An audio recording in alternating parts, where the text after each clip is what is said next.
All right, starting on time for once. Good day and welcome to the Goadkicker podcast. I am your host, Carl D. Smith, and the D stands for disparage, which is probably a word that's on the mind of a lot of weathermen here locally. We had a weird weather pattern come through, and they've been predicting us to get just absolutely hammered with our first snowstorm since last year, and not like the dad joke last year, like December 31st, just weeks ago, but like last winter. And they even canceled school today in anticipation. It was kind of forecast was moved around as far as when that snow was going to start falling at my place of employment. They People who were able to made plans to work remotely, and yeah, so a lot of people made arrangements for this terrible winter pattern. And here in the Omaha area, we got rain and slush and just enough semi-frozen precipitation to kind of make things dumb on the roads, but not really ice shoveled anyway, but it was just like scraping slush so that it wouldn't freeze overnight. It stayed around 33 degrees. They were predicting as high as like 7 inches by midnight tonight, and we didn't even get maybe an eighth of an inch. So the weathermen are probably hearing about it. But there's two things that are interesting about that, which relate to the theme of this podcast. Is first of all, you're darned if you do, darned if you don't. I mean, if you're the school system and you don't cancel school, then you have a serious weather event that they've been predicting for days and days and days. And then the question is, God forbid someone would get hurt or be put into a dangerous situation. The question would be why, since we had this information, did that happen? Or if they try to wait too close to starting time, you've got drivers and buses. You've got certain parents that have already made arrangements and gone to work, and there's kids going out to the bus stop, and kids aren't always the best at being proactive or good listeners or even knowing that there is a source of information out there that can help them decide if they need to go stand in freezing temperature waiting for a bus that's not coming. All sorts of things. So they tried to be prudent and canceled it last night and are the laughing stock of the parents, even myself taking a crack at them tonight with the neighbor lady as we were out shoveling. Another person who's getting disparaged is the weathermen. For all their technology and all their expertise and education. I mean, you're predicting the weather, and this seems to happen more often than not. But again, darned if you do, darned if you don't. If they poo-poo it and we get buried, people freak out. So it's nice to feel smarter than someone else. And I think the public really enjoys that, especially the public here in Council Bluffs. I think that they love to feel like they're smarter than the smart kids. And something like a missed weather event like this just fuels that fire, that lower middle class pompousness that the experts don't know nothing. And I'm one of those people myself, so I'm not throwing stones. It's just I've been on both sides of the fence, and it does not feel good to be on the side of the fence where you make an educated decision, clinical decision, educated guess, and it goes wrong. So, Godspeed anybody in a position of power that has to make a decision based on weather for the safety of others who don't necessarily have the same criteria as you as far as what constitutes seriousness or safety or risk. And, thank you for making those tough decisions, even when they're wrong. So, not a lot of decisions to make up here in the Cornucopia 7 as we fly in our geosynchronous orbit over planet Earth, somewhere above Iowa, USA. life is pretty mellow up here. Life down on Earth when I beam down has been a little on the stress filled side lately, and you might be able to tell that by all of this. So, got a nice pajama shirt on, got my hoodie, pajama pants you can't see, haven't shaved for a few days. I've gained so much weight that not only can you see it in my neck, which is pretty common, you can see it in my eyelids, which is really weird and depressing to see on camera or in a mirror. But hey, we aim for full transparency on this live stream, so you get what you get. All of one person is viewing. I don't know if anyone else will pop in tonight or not, but welcome if you're listening live. I have had an interesting week, and it's interesting positive stress for once instead of negative stress, although it could be easy parlayed into the usual doom and gloom. So let's not tempt fate. Let's enjoy the positive stress. But got a second interview with a potential new position. What's significant about this whole process is that I'm applying for a position that's another step closer to my goal of my self-taught journey that I started about a year ago, a little less than a year ago, to enter the field of IT, of programming, of development. And I have been absolutely crunching online classes. And this started in late spring of last year. So this time last year, I mean, I was plunking around with emulators and a home arcade machine and things of that nature, but was not seriously looking into making it where my money comes from to pay bills. So been an interesting ride in my education, self-education.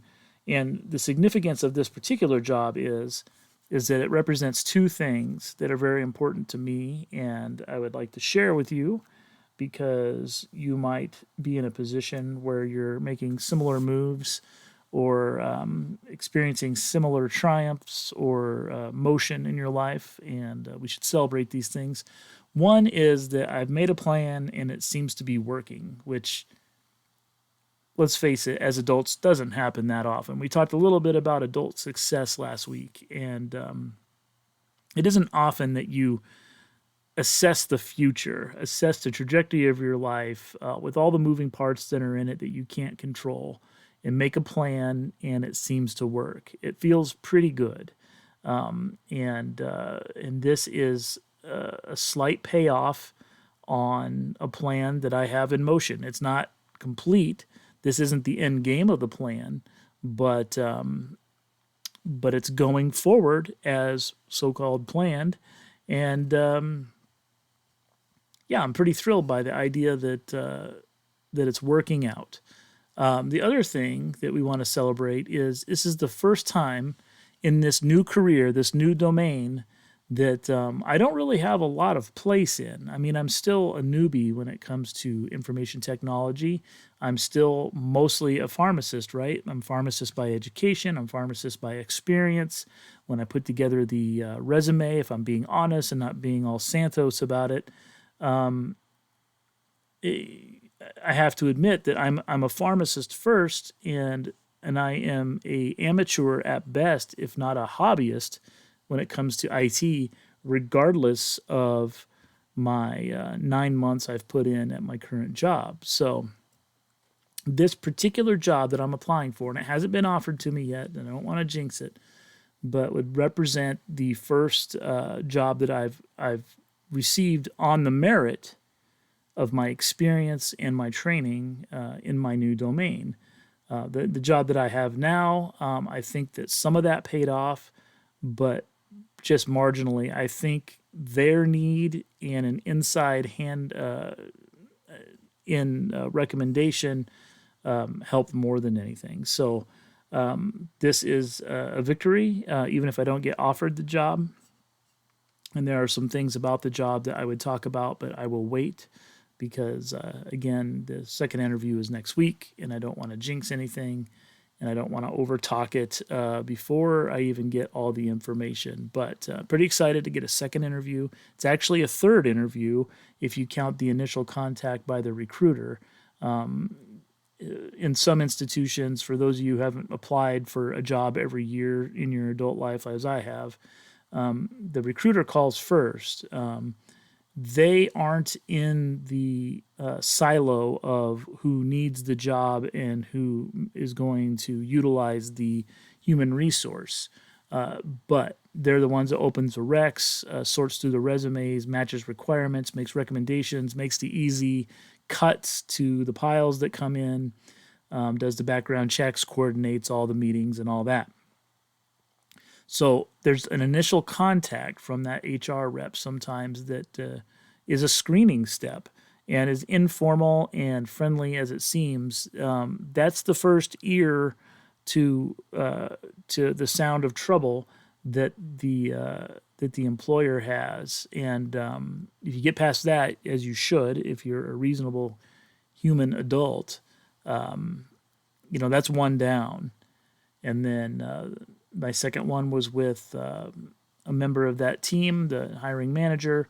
The next one is with a panel of members from that team. Pretty common in the working world. In the IT world, sometimes there's another layer where if they feel like you're going to be a good fit and you've charmed everybody and done your behavioral interviews, that there is a technical interview. They want to make sure that you have not fibbed too much or too excessively on your resume, because there is work that needs to be done that they're hiring, and they're not hiring a project, they're hiring a tool. And if you hire me, you're getting a tool, believe me. But they want to make sure this tool has the tools that he needs to benefit the team and the projects that they're working on. So I imagine there will be some technical aspects of this next interview, which has me a little nervous because that's something in pharmacy that just simply doesn't occur. So that's entirely new to me. So got a whole week here to prep for that. So kudos to myself. Kudos to anyone else out there who's out there looking for the perfect job. We'll never find it, but may we find a place that we feel at home and engaged and feel like we're being utilized properly. So the podcast this week, I didn't have a outline. Not that this isn't usually just off the cuff as it is, but I didn't really have a topic. I kind of came into this week just mentally wiped out. Doing orientation for my side gig. We've had weather and no weather and a day off for Martin Luther King Jr. Day that I spent with the kids and had a wonderful day. So there's been a lot of training online. Some of it I like, some of it I don't. I got a CPR class that I did embarrassingly poor on the pre-test, so I had to go through every single page and video of the pre-assessment stuff before I can do the dummy work tomorrow. So that's taken some time. And I didn't put together an outline. But that's the way it goes. But there's plenty to talk about, and I won't keep it long tonight. I think that shorter one last week was nice. It was just a little bit over an hour. For those of you who listen to this at work or in the background when you're bagging comics or sweeping the garage or whatever you do when you listen to this podcast. And that's not a self-deprecating joke by any means, because that is how I consume podcasts. If I even start my mower, I immediately am thinking of my friends who podcast, because my ears expect to hear the voices of Worst Comic Podcast Ever or Two-Headed Nerd. I've spent so much time with those people as I've mowed that it's become just like neurons have fused together with those associations. And I realize that no one's sitting down with a glass of bourbon next to a fireplace to listen to the Goadkicker, except for maybe Eddie if he still listens. But anybody else, you probably have other things going on. You're listening in traffic. You're listening while you're sorting, chores, work, whatever. So I appreciate you listening, regardless of how you consume it. But I was thinking a lot about my audience, whether it's my audience of this literal podcast or my audience online. I have a group of friends who I don't spend a lot of time with in person. There's some people I would really like to spend a lot more time with in person. There's people that I've tried to coordinate with to spend time in person, and it just has never worked out. And there's people who are so geographically removed from me that I'm lucky if I've even seen them in real life. I think of my friends like Ben, who lives on the West Coast, and I just assumed I'd never meet him, but he was very kind and programmed an entire day for him and his family around meeting up with me and my family when we visited Disneyland on our big family trip in 2017. And it was fantastic to see him in person, and someone I would like to spend a lot of time with, although I'm sure I would wear out my welcome as I do. But it was neat to get to see him. My friend Andrea, who's doesn't listen to this show, I'm pretty sure, but she's been in town a couple times on other business and made time for me and, again, my family, and it's been wonderful to see her. And again, a really neat, special person that I wish was in my life more frequently.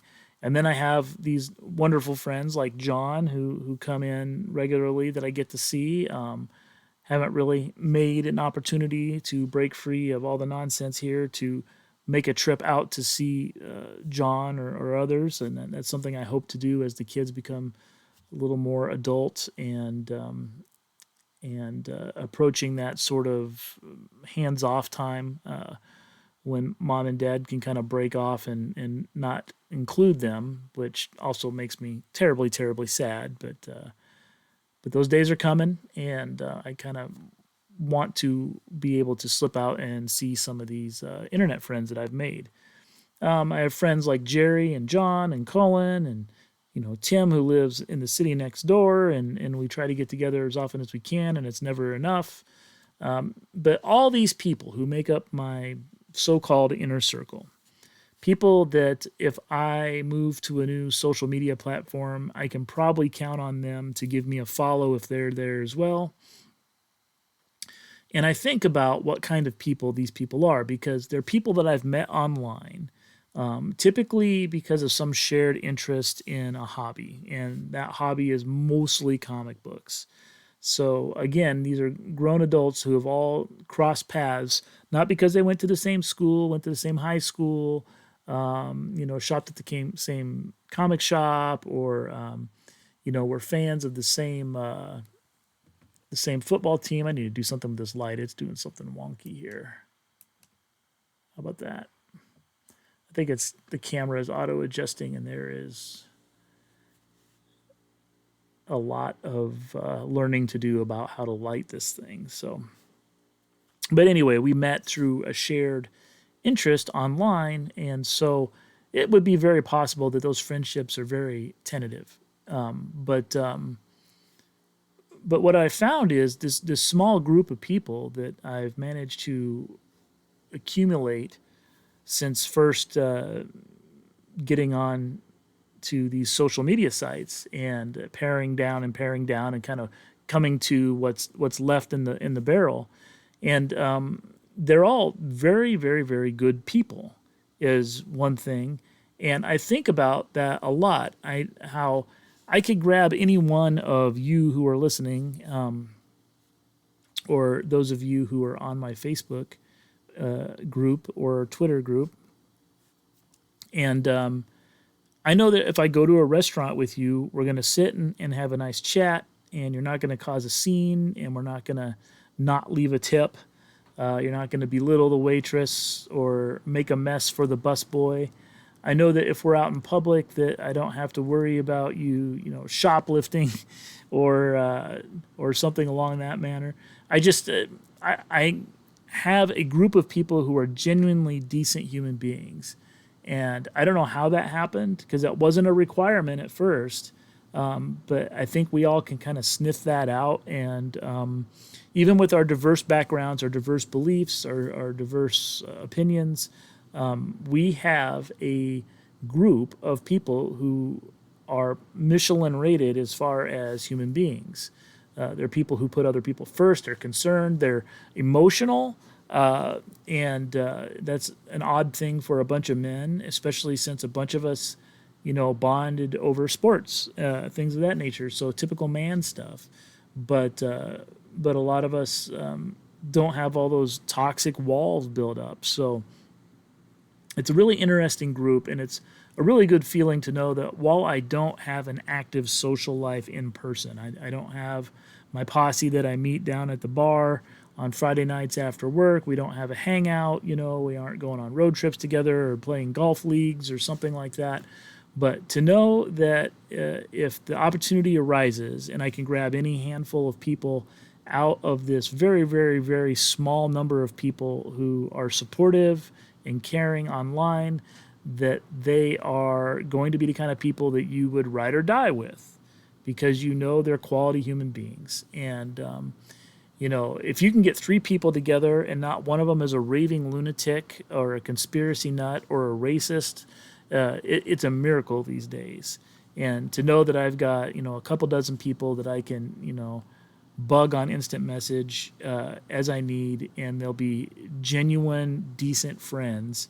It means the world to me. So, again, this podcast has the opposite of a blowtorch. It is 6 people who download religiously, and then it wiggles based on the topic, based on someone forgetting to block it from downloading, or someone that hasn't listened for a while that wants to see what Carl has to say, or whatever spurns people to listen. It wiggles as high as 37 listeners, but I have 6 that for sure pull this thing down hell or high water. And it's something that should be discouraging, but in all actuality, it's actually pretty heartwarming, and I'm thankful for that. So, going to take a quick break. When we come back, we'll talk about today's topics. Today's topics are sort of like 3 faces on one discussion. I'll keep it short because any one of these things definitely could be researched better and dictated as their own episode. But it's just something that was on my mind that I want to touch, and we'll do it when I come back. I'll be right back.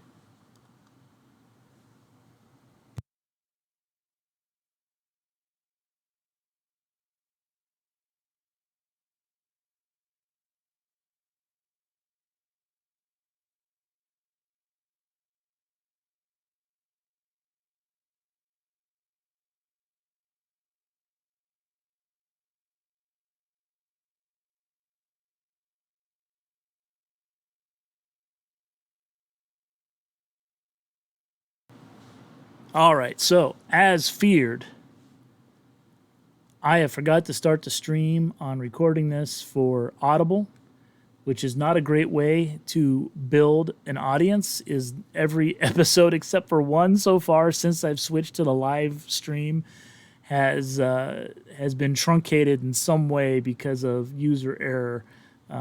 Being a one-man production company here, I should just start that thing recording and then trim off the dead space rather than try to actually manage it. But that's how it goes. If you listen to this on Anchor, welcome to the Goadkicker podcast. I am, of course, Carl D. Smith, and the D stands for Doghouse, is where I will be for those of you who only listen to the audio. If you, for some reason, want to see what you missed on the first 20 minutes or so of this, please check me out on my YouTube channel or over on my Twitch account. These episodes will be in both of those places. Although the Twitch account, they do expire after a week or two, but Anchor and YouTube are forever, or so I'm led to believe. So I do apologize. You didn't miss any topics, maybe a little rambling about friendship, but you're here for the juicier stuff, and that's what we're getting into right now. I have been absolutely obsessed with sumo wrestling, and it is night 12 of a 15-day tournament, which are held 6 times a year, 3 in Tokyo and 3 elsewhere in other prefectures so that sumos can travel. And I'm going to miss it when it's gone, and it's going to be a long wait to the next one. It's rekindled 2 things for me. One is it's rekindled a love of consuming a sport and rooting for people and learning about the stories and kind of the side notes that are going on other than the clash in the ring. It's been fun, and I've sort of passively watched football this year after a few years of probably several years of not watching it all. And it's fine. I like football. I like competition. It's fun to watch. It's fun to watch the heroics and the heartbreak. And I don't know the people, and I don't know the stories, and I don't care when it comes to NFL. I used to be a big fan of March Madness, and I would throw myself into that with the tournament sheet in front of me. I would take some days off of work and then sit around and watch those first couple of days, and you know, have these big hopes of crushing whoever's pool I was in, and then being out of it by the end of the first night. But I haven't really had a joy of sports other than baseball.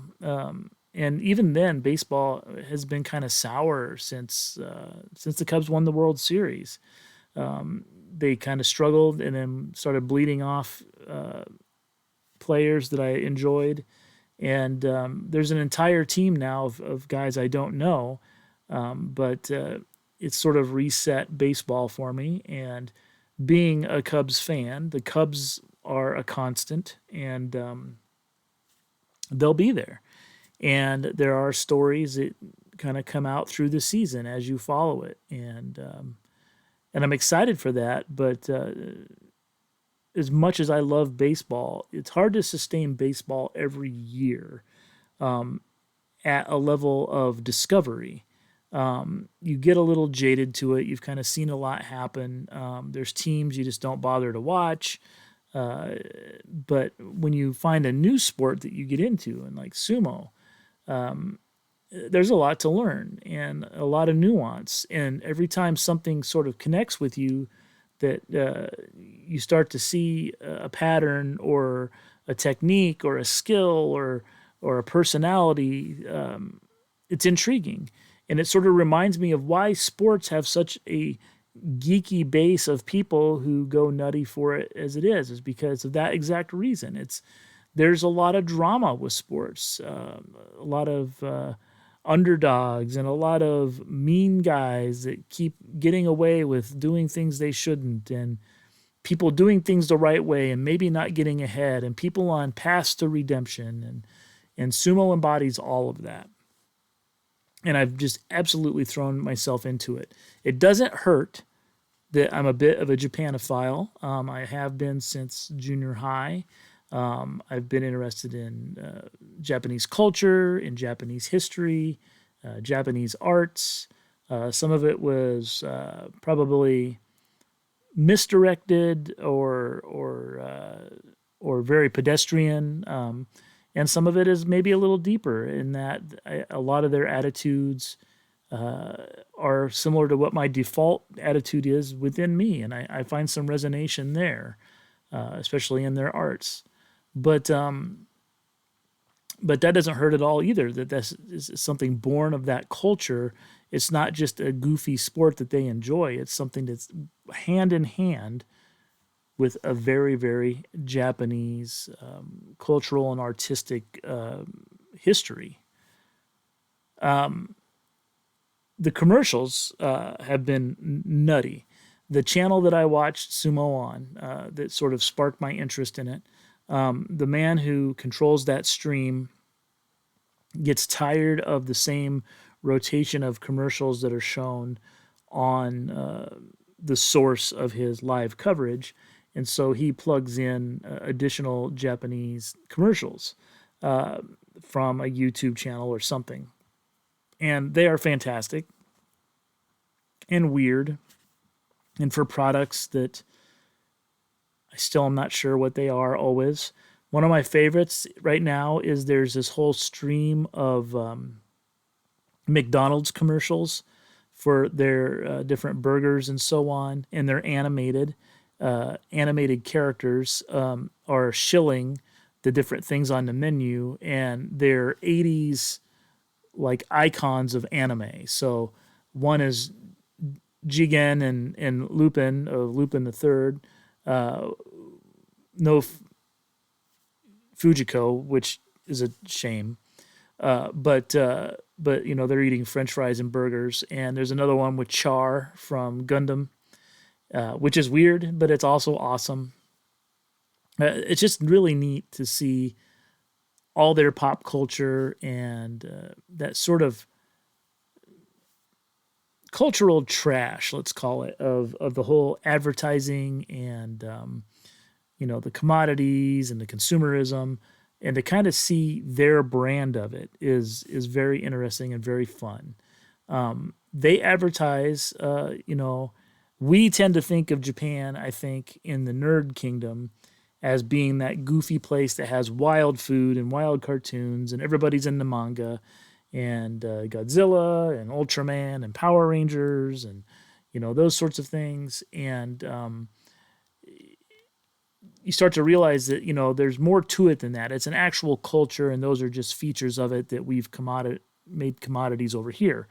But the truth of the matter is those things are pretty substantially influential over there, maybe as much or in different ways than we expect them to be. And it's neat to see them break through. And so they'll advertise things like, anime themed gotcha games for your phone, or, they'll use anime or manga characters to advertise things like shampoo or like acne cream. And they'll just straight up advertise manga and anime itself and video games. We're seeing a hand-picked collection of commercials, so it's not really scientific, but they are just a bunch that are drawn from a particular ad cycle, and I think it's a pretty good cross section, and it's pretty neat. A lot of movie stars and musicians that we don't know, shilling products as celebrity spokespeople. There's some recognizable faces that show up as well, and so that's kind of fun. But they advertised a lot of manga, and it sort of sparked that thing in my brain that, like, Carl, the manga fan, Carl, the Japanese, aficionado, hadn't read a manga in a while. So I took the recommendation of one of the commercials of something that they were advertising, and I don't know what they were advertising, except for, there's that little tagline because they're using those characters, kind of like we'd like, don't miss Godzilla in theaters, starring, I can't remember who was in it now, the terrible one in the 90s that Taco Bell used. But sort of like that, it's a commercial for something else, and then at the end there's an actual product that they're kind of synergizing with, and that product happened to be Hunter x Hunter. And so I did some brief search of what it was about, because I do have some limits of what I can stomach with manga. One of the things that bothers me about manga, and the reason I don't really own any anymore, is because it piles up as bad as comic books, but it's even harder to store because of its size and its awkwardness and the volumes and volumes and volumes of it, and the way that I can have 5 or 6 different series of a comic book that I'm reading at the time and maybe collecting and pulling multiple issues of, and they take up a box at most. With manga, it's not that easy, and they're different sizes and different thicknesses, and my shelves reveal a lot of wasted space if you shelve it, unless you do it three or 4 deep, or pile it up sideways, and then it looks weird, and it's this whole sort of aesthetic thing that really drives me nuts, which is, a topic we talked about before, that when you like to look at your stuff more than you like to read it, that maybe that's a problem anyway. But that's one problem with manga that I have. It's just it takes over, and it takes up a lot of space and a lot of real estate. But the other things I don't like is some of it is very childish in a way that I appreciate and enjoy, but that part of my leisure time is sort of gone. And it hasn't always been that way. I mean, here in my adult life, I did enjoy things that were sort of fun-spirited and youthful. But there's this level of cute and childish that I don't have room for anymore. I just don't have the RAM for it. Not that I want things to be edgy and gross, but I have to make sure that it's not overly cute, overly kawaii. But so a lot of that stuff I have to screen out. And then on the other side of the coin, I don't like a lot of gore. I don't like a lot of sexual content. And manga is unashamed at presenting the full gamut of whatever is out there. It will show up somewhere. And there might be something with an incredible premise that just constantly has the type of graphic content that I'm not interested in. One thing that we don't recognize maybe is that a lot of the manga that we have experience with here currently in the United States comes in those, these little paperback chunks. These are the Japanese version of a trade paperback after being released for several cycles in a monthly or weekly magazine. They're collected, sometimes edited and cleaned up or added to, and then represented as tankobons, which I'm not showing you the right side because it's backwards from English expectations. And so then you have these trade paperbacks. And so for $9-10 you get, a month's worth of stories collected, and they have to sell whatever that source material was week to week to week with a lot of competition. And so a lot of that lurid content will sneak into even what would seem otherwise young adult or all ages type premise, because you got to get a wide swath of eyes on the product, and it's competing with things that are equally as eyebrow raising. So there's a lot of different niches, a lot of different genres. They don't really easily define themselves because they seem so wild and crazy to us, but they're just natural extensions of what's selling over there. That's the superhero comics of Japan, are the urban horror investigation, love triangle, all the pathos, all the soap opera stuff thrown into one bag. And then they have to do something a little different to separate it from everything else. And so there'll be a gimmick. And sometimes that gimmick becomes the mature content that I'm not a big fan of. So it's unavoidable because it is a mature medium. Not that comics aren't a mature medium either, but it's a different culture with different sensibilities. Even something that's otherwise groundbreaking and revered in America. For instance, Ghost in the Shell will have entire chunks that are nothing but basically like pornographic 4-page side story just to kind of keep everybody's blood boiling as they're reading this deep story about AI and technology and man's place and what the next evolution for us is. So it's really weird. If you've watched any of Neon Genesis, which I still think we don't fully get the point of here, and I think itself kind of lost its way partway through its 20 some odd episodes, but if you've watched it, there's content in there that seems sort of out of context with what else is going on and some of the philosophical stuff that's happening.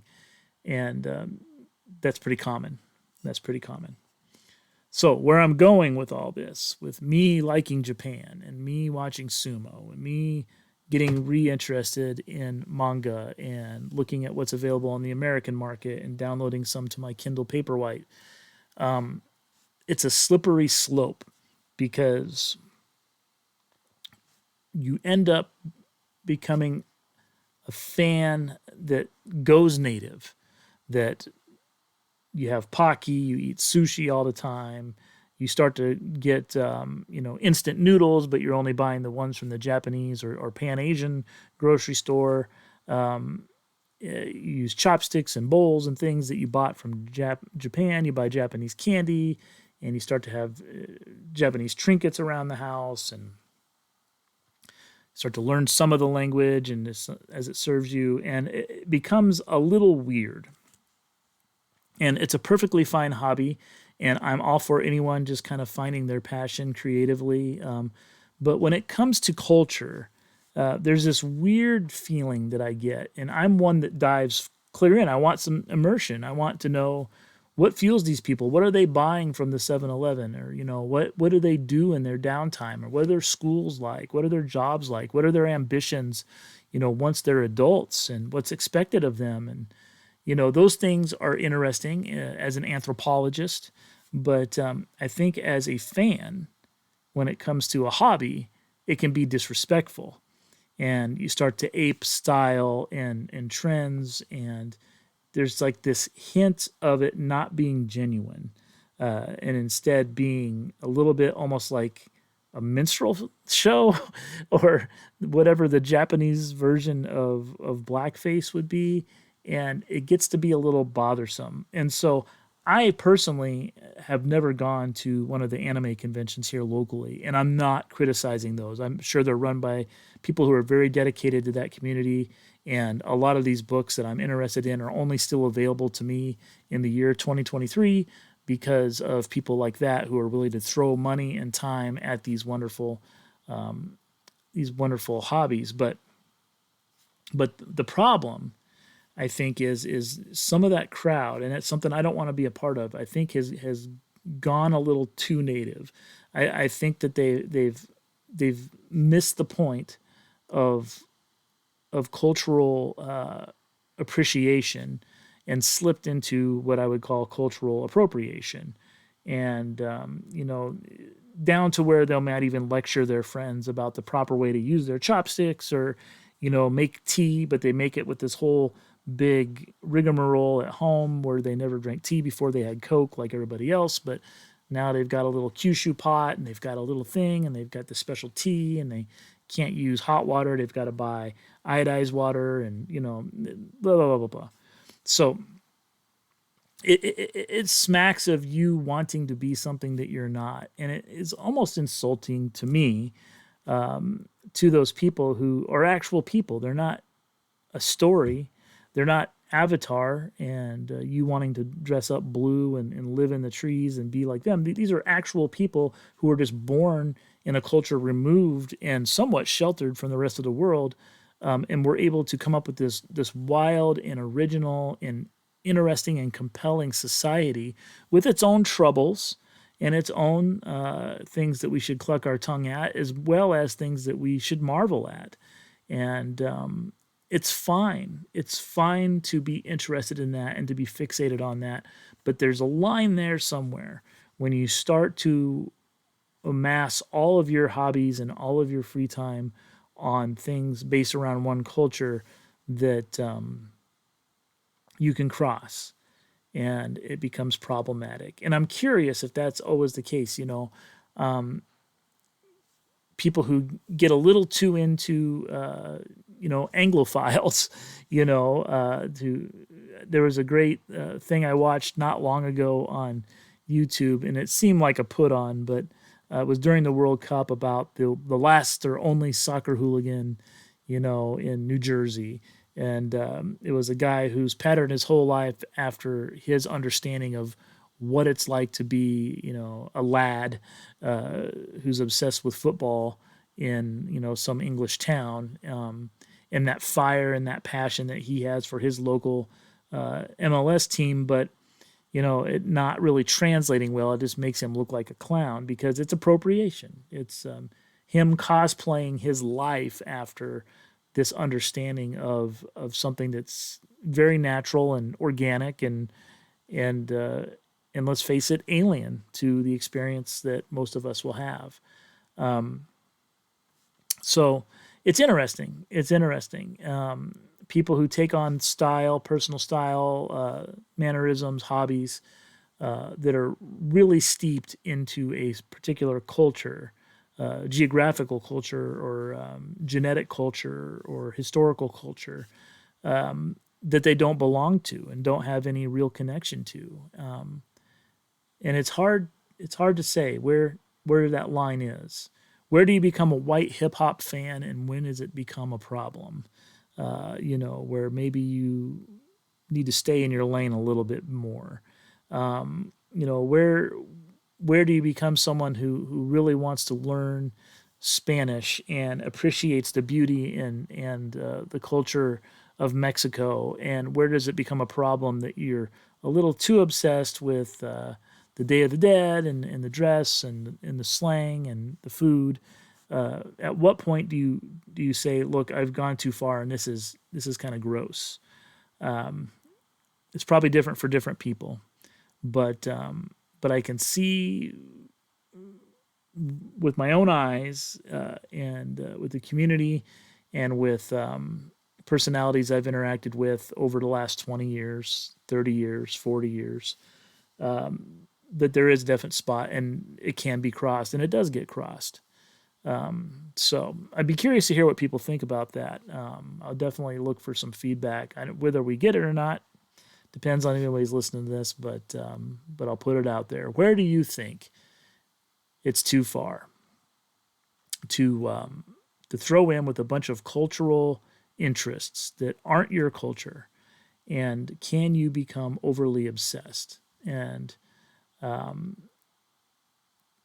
can you identify incorrectly with a culture and become the silk robe ponytail guy that lives his life by the Bushido code, in small town Iowa at a strip mall dojo that you've started because when you were a kid you saw a few Chiba movies and it changed your life, or read Musashi, or saw Rurouni Kenshin manga at Barnes and Noble and it changed your life.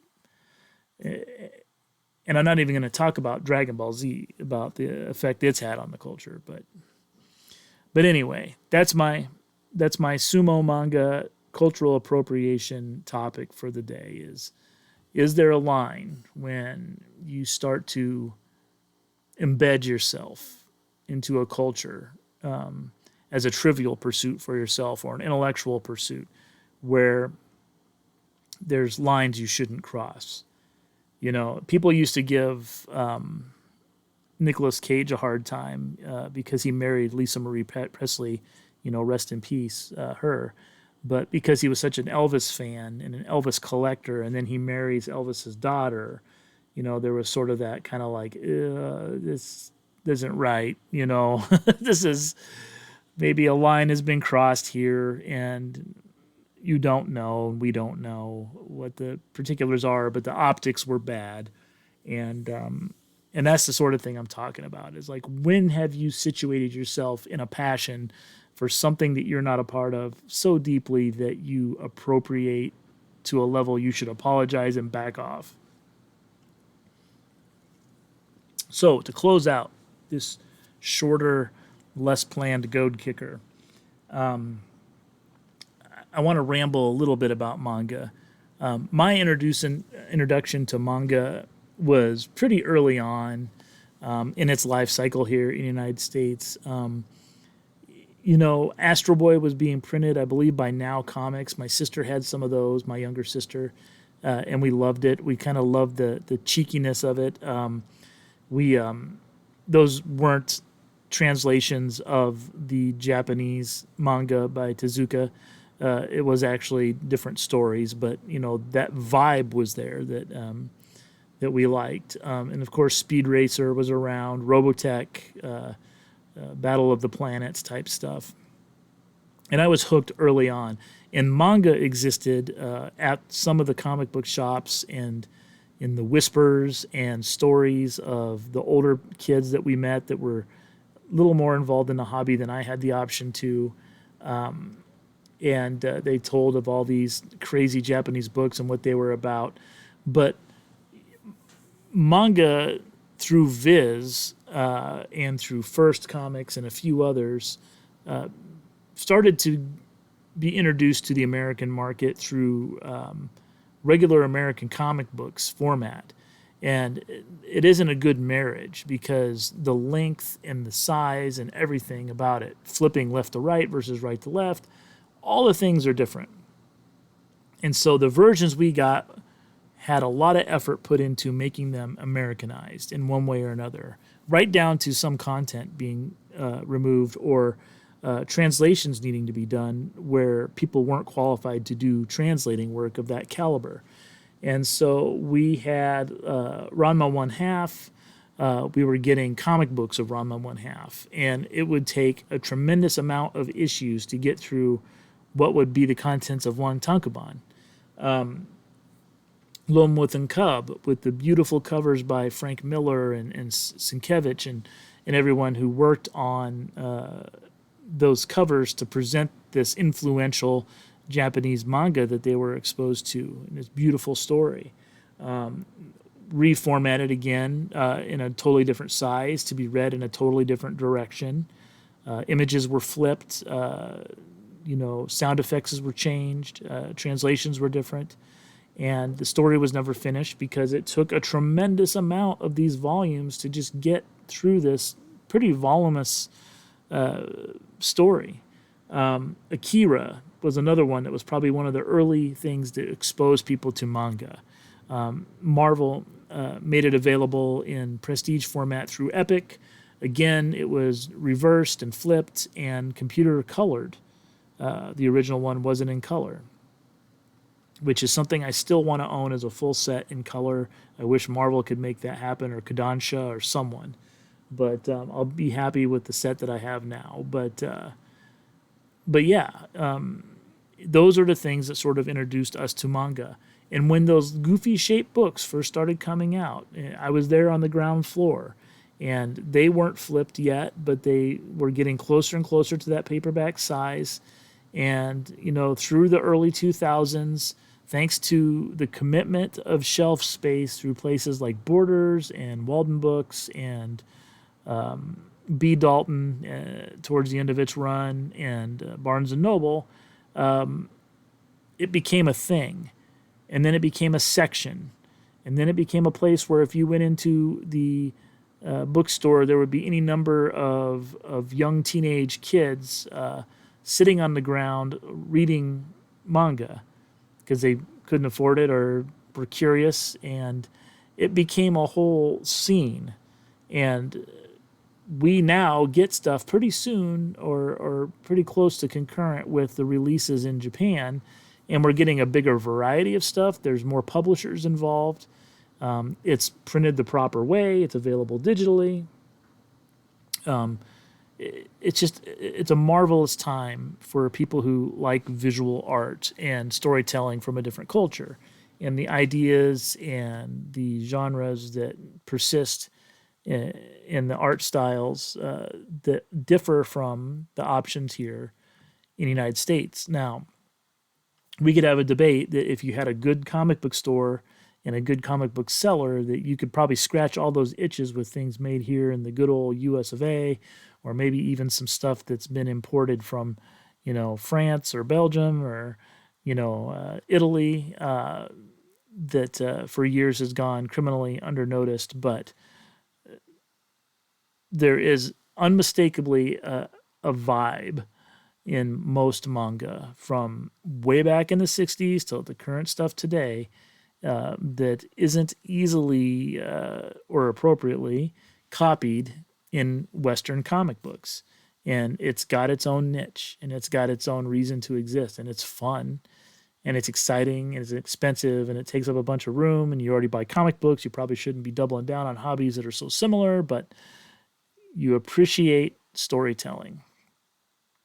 Manga is going to be there for you. And I feel privileged to have been involved with it since it first came over.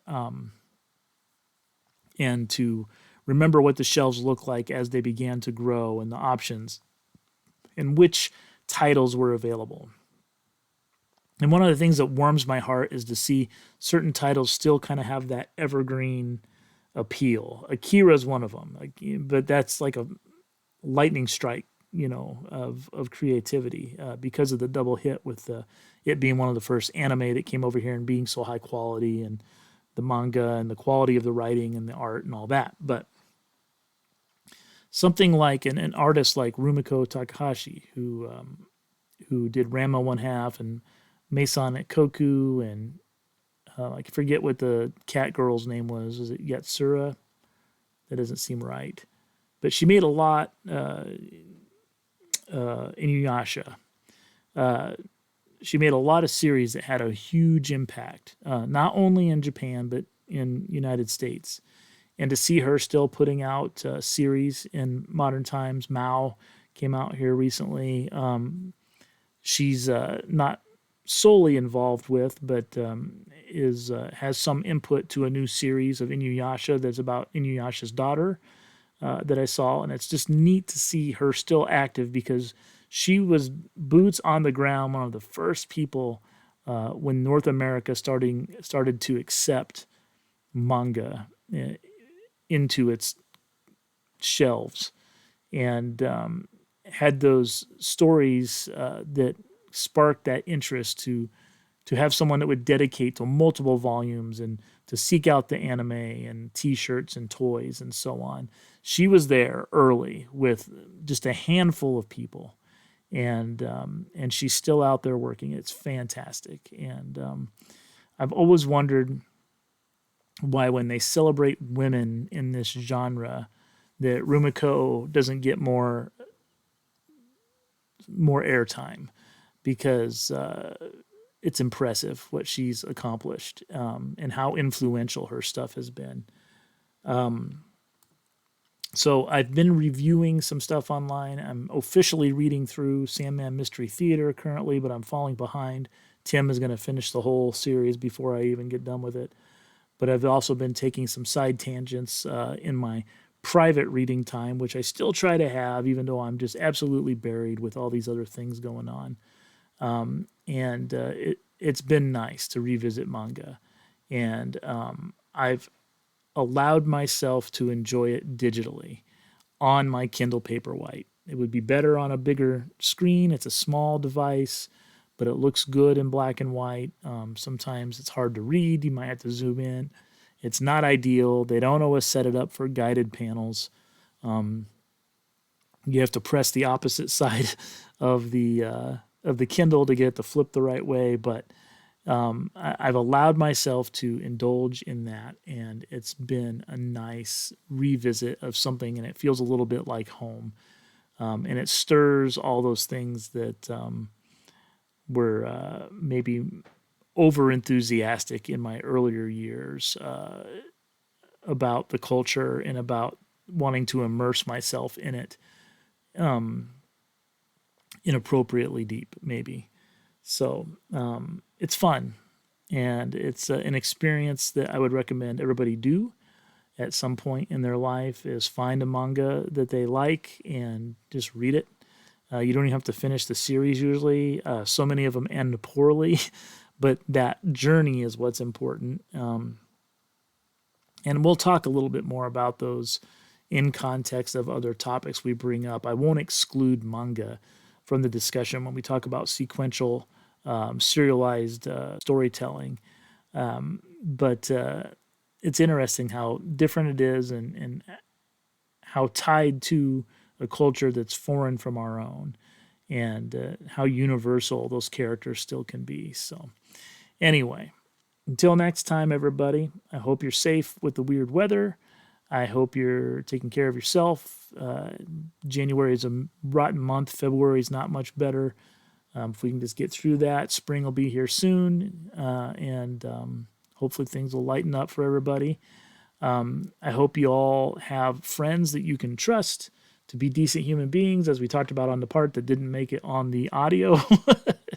And I hope that if you need to reach out to somebody, that you feel comfortable doing that. And I definitely am not opposed to you reaching out to me if you need to rant about something. If you have any ideas about the things we talk about on this episode or this show or in past episodes, reach out to me on Twitter at CarlSmithWriter. You can email me if you care to, carlsmithwriter@gmail.com. You can find me on Twitch, Carl Smith Games. I changed my approach a little bit with that. I canceled my capture card. I think if I'm going to game online, we'll just game on the PlayStation 4 until it turns into a smoking pile of junk. And you don't need to see my face as I play through Final Fantasy. We'll just do it on the PlayStation. And but streaming will become a bigger part of this channel when that drops. But I still intend to continue to stream Goadkicker until we're down to just one download a week. And since I download it every week, there's one. So in the meantime, take care of yourself, take care of each other, and we'll see you next week.